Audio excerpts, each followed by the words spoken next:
Hi, I'm Shannon from houseimprovements.com, and today's video is kind of the start of a whole series on drywalling.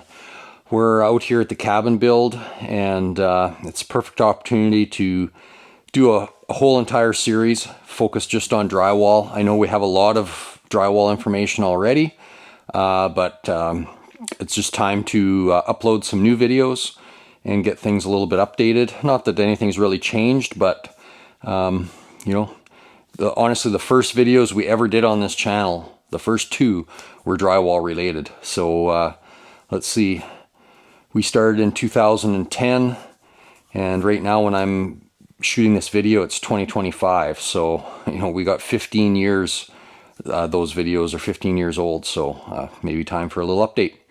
So anyways, I just want to start out kind of one of the first things that I do before I start drywalling is to actually just do some prep.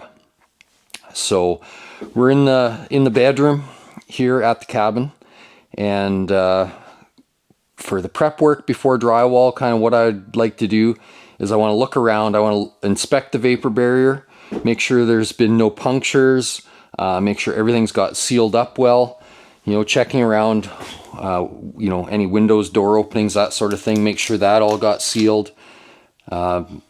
There's spots like over here where I've got acoustical caulking and tape, so I just want to recheck all those areas, make sure all that is good. Also, as I'm doing that, I'm looking for any spots like that where there's a staple that's sticking out or falling out or whatever. Pick those out. The odd time during construction, you know, you're going to hammer a nail into a stud somewhere, or put a screw in, you know, to hang your coat, or put something on the wall. Now's the time to be inspecting for those sorts of things, because the last thing you want to do is be holding up a heavy piece of drywall and all of a sudden, oh crap, it's not going against the wall or whatever because there's a nail or a screw sticking out half an inch. So check for all that kind of stuff. Make sure that's all good. Clean the room right out, sweep it out, get it all cleaned out. Another thing I like to do, doesn't always happen on most sites, but I like to go and at the very least sweep out any of the stud spaces. You know, they all get dust and dirt down in here over the period of construction, so I sweep those out or even vacuum them out. You know, you get wood chips from the electrician, little bits of wire, wood chips from the carpenter, whatever. So clean that all out, sweep the room out, and just start with a clean slate.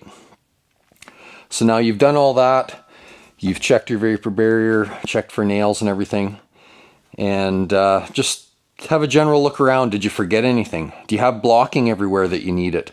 You know, like your corners, you're going to need to make sure you have blocking in there. I had missed a piece here, so I added it in a little bit ago. So check all your blocking in the corners on that. Over here, I've got another corner, so just make sure over in this one I've got solid blocking down there, so I'm good. You know, check all the corners everywhere. Yeah, maybe you need blocking in the wall. You know, maybe this is a bathroom or something, you want to add some blocking in for your handrail locations, those sorts of things. Just double check all that kind of stuff and do it now before you've already got the drywall on and you think of it later. So we got that. I had a little list here because these are some things I just automatically do. So I just wanted to make a list to make sure I had everything. Oh yeah, check that the electrical's all in and in the right spots. Nothing got changed, you know, wires are all connected, that sort of thing. That'll usually be caught by the electrical inspector, but anyways, it's a good idea just to check that all out. Then the other thing I like to do before I get busy drywalling is I like to mark the stud locations, like center of studs, on the floor and on the ceiling. Now in our case, we've got a pine finish ceiling, so we won't be drywalling the ceiling. And I can't put a mark on that ceiling.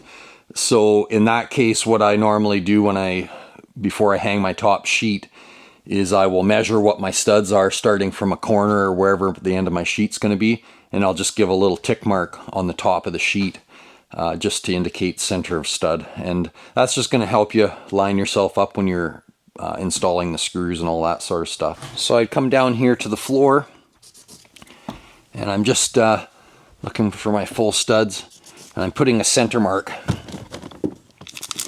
So that way, when I get my bottom sheet on, I've got a mark on the floor. I'm going to know, because we do the top sheets first, so I'm going to have a screw at the bottom of the top sheet at every stud.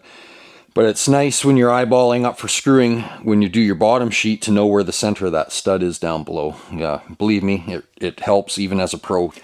So I'd go around the whole room, mark those points out. So I think at this point we're basically ready to hang the drywall. So that will be the next video, is starting to hang drywall. And yeah, so hopefully that helped you. Just gives you a few little pre-preparation pointers, and will make your project go a lot smoother if you've got this already done. So click the thumbs up, subscribe to the channel, and check out the rest of everything we have there.